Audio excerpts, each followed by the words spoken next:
10 kg di cocaina nascosta nel vano motore dell'auto, un Audi, e in parte nell'abitacolo. Viaggiavano con un quantitativo di droga che, rivenduto sul mercato, avrebbe fruttato 700.000 euro. La coppia di stranieri fermata e arrestata dagli agenti della squadra mobile di Padova all'uscita del casello di Boara Pisani lungo la A13. Tutto è accaduto nel pomeriggio del 16 aprile.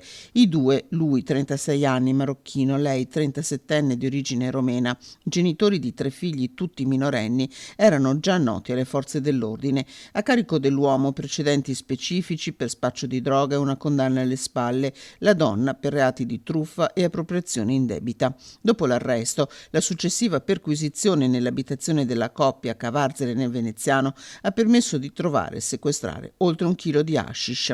La misura dell'arresto è stata convalidata dal GIP di Rovigo, procura competente per territorio. Per i due si sono aperte le porte del carcere, il 36enne a Rovigo, mentre la donna a Montorio. I 3 figli della coppia sono stati affidati ai nonni paterni.